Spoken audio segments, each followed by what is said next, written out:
హైదరాబాద్ లో కన్సల్టేషన్ మరియు 3,500 రూపాయల colour Doppler test Avis hospitals లో ఉచితంగా పొందండి. నమస్తే, welcome back to Suman TV. నేను మీ సంజయ్. ఈ రోజు మనతో పాటు ఉన్నారు మోటివేషనల్ స్పీకర్ మరియు లాంగ్వేజ్ ట్రైనర్ విజయ బంగారు గారు. మ్యామ్ నుండి కోల్కతా డాక్టర్ కేసులో లేటెస్ట్ అప్డేట్స్ ఏంటో తెలుసుకుందాం. నమస్తే మ్యామ్. నమస్తే అండి. మ్యామ్, మనం రీసెంట్ వీడియోలో మాట్లాడుకుంది ఏంటంటే 4వ తారీఖుని కోర్ట్ హియరింగ్ ఉంది. ఆ రోజు సంథింగ్ ఏదైనా జడ్జ్మెంట్ వచ్చే అవకాశం ఉందని మాట్లాడుకున్నాం. కానీ చూసుకుంటే అలాంటి జడ్జ్మెంట్ ఏం కనిపించలేదు. అండ్ ఏ సోషల్ మీడియాలో చూసుకున్నా, ఏ సామాజిక మాధ్యమాల్లో చూసుకున్నా సరే ఈ ఆర్టికల్ కనిపించట్లేదు కోల్కతా డాక్టర్ కేసు గురించి. అసలు ఏం జరిగిందంటారు? అసలు డాక్టర్ కేసు అప్డేట్ ఏంటంటారు? ఇప్పటికి ఇవాళకండి కేసు జరిగి దాదాపు 90 రోజులు అయిపోయిందండి. ఆగస్టున జరిగింది, ఆగస్ట్ 2న జరిగింది ఇన్సిడెంట్. సో మనం అందరం అనుకున్నాం చంద్రచూడ్ గారు, జస్టిస్ గారు ఈ కేసుకు చాలా ఫేవర్గా ఉన్నారు. ఆయన రిటైర్ అయ్యే లోపల తప్పకుండా మనమందరం సంతోషపడేలాగా, అట్లాగే బాధితురాలి కుటుంబంకి కొంచెం సేద తీరేలాగా, చనిపోయిన అమ్మాయికి ఆత్మశాంతి కలిగేలాగా తీర్పు వస్తుందని దసరాకి ఎదురు చూసాం, దీపావళికి ఎదురు చూసాము. ఇప్పటి వరకు ఏమీ రాలేదండి. యాక్చువల్గా 4న కోర్టులో ట్రయల్స్ ఉన్నాయి. అప్పుడు కాకపోతే ఈ ప్రభుత్వం తరఫున వాదించే కపిల్ సిబాల్ గారు, మేము ఇప్పటికీ ఈ ట్రయల్స్కి రెడీగా లేము, ఇంకొక 1 వీక్ మాకు టైం కావాలని అడిగారు. సో అసలు యాక్చువల్గా ఏంటంటే ఇదంతా వాంటెడ్లీ అన్నమాట.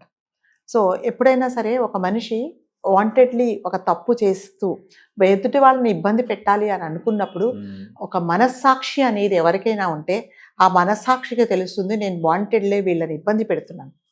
అదే ధోరణి కపిల్ సిబాల్ గారిలో కూడా, అండ్ మమతా బెనర్జీ చేసే ఈ రాజకీయాలు తెలుస్తున్నాయి అన్నమాట. సో ఆవిడ ఎందుకు 1 వీక్ పోస్ట్ పోన్ చేయమని కపిల్ సిబాల్ గారికి ఇన్స్ట్రక్షన్ ఎందుకు ఇచ్చారంటే 13న సబ్ ఎలక్షన్స్ ఉన్నాయి.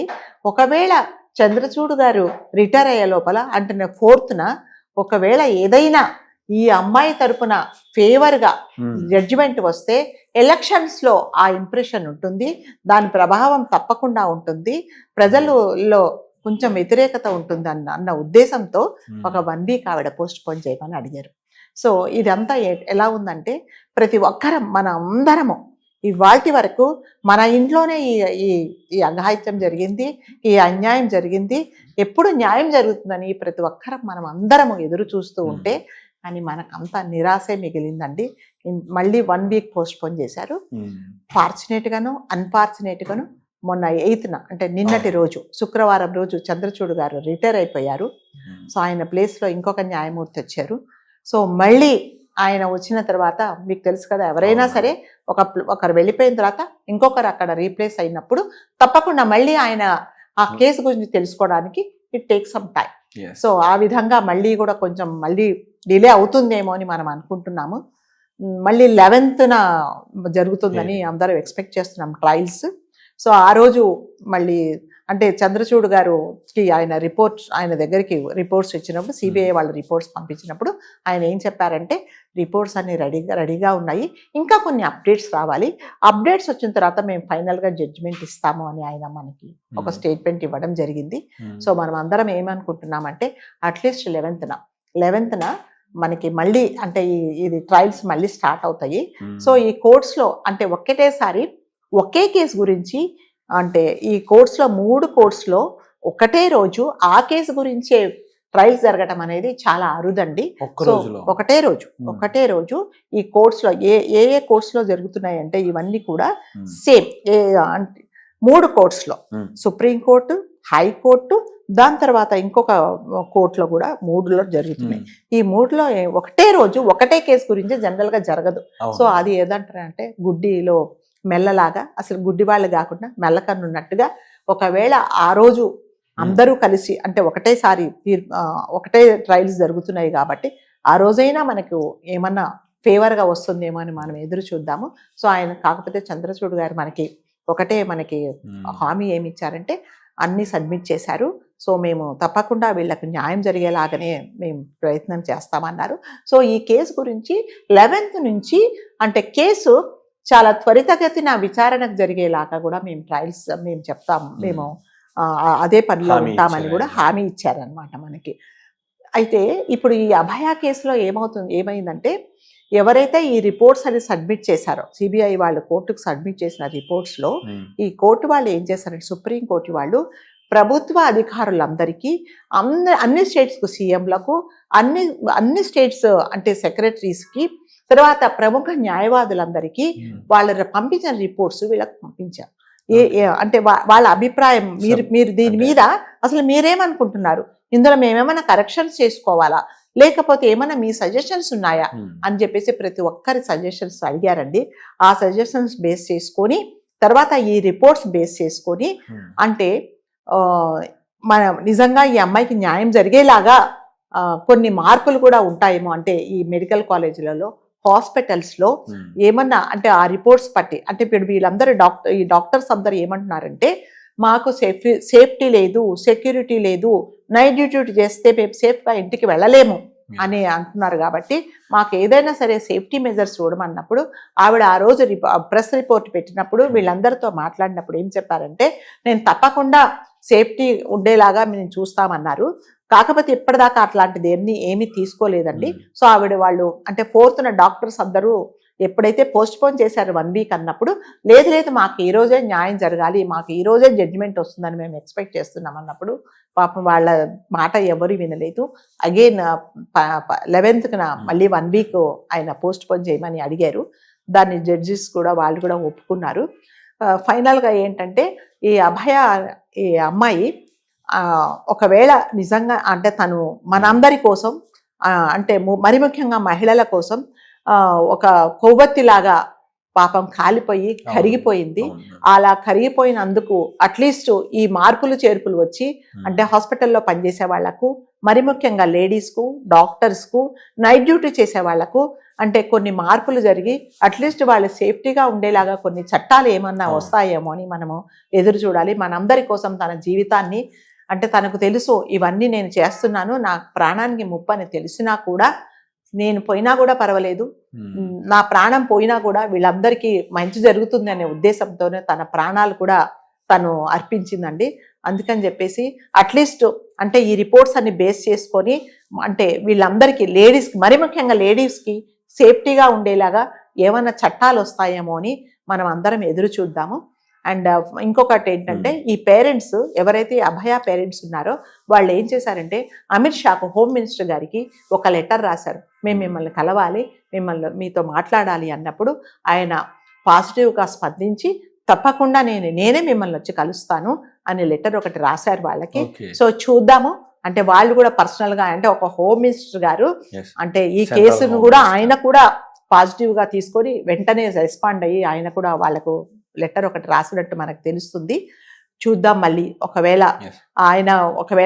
వాళ్ళని కలిసినా లేకపోతే వీళ్ళల్ని అమిత్ షా గారిని కలిసినా ఏం మాట్లాడుకుంటారో, ఎలా స్పందిస్తారో కూడా చూద్దాము. ఎందుకంటే ఒక హోమ్ మినిస్టర్ గారు బాధితురాలి కుటుంబాన్ని కలిశారు అంటే తప్పకుండా ఒక రిజల్ట్స్ అయితే పాజిటివ్ రిజల్ట్స్ వస్తుంది అని అనుకుందామండి. ఎనీవే మన అందరికీ జస్టిస్ కావాలి, వీ వాంట్ జస్టిస్.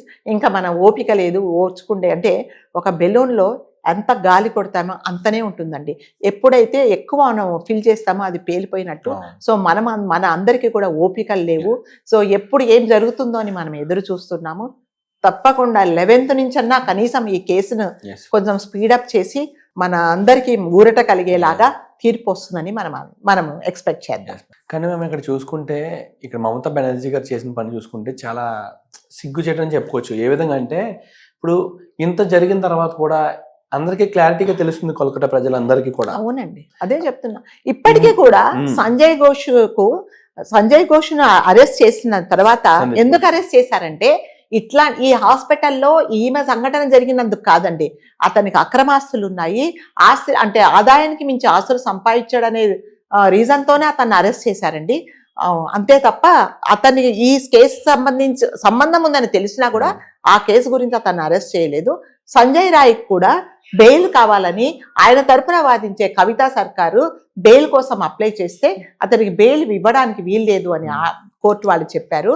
సో అతను ఇప్పటికీ కూడా ఈ రోజు కూడా సంజయ్ రాయ్ ఏమంటే నేను ఈ తప్పు చేయలేదు, నాకు సంబంధం లేదు, నన్ను ఇరికించారనే ఏ రోజైతే ఫస్ట్ రోజు, ఈ సెకండ్ రోజు, థర్డ్ రోజు ట్రయల్స్ అతని మీద లై డిటెక్టర్ జరిగినప్పుడు ఏం చెప్పాడో అదే చెప్తున్నాడు, అదే మాట మీద ఉన్నాడు. ఇవన్నీ ఎవరి ఇన్స్ట్రక్షన్స్ అంటే కవితా సర్కార్ గారి ఇన్స్ట్రక్షన్స్ అన్నమాట.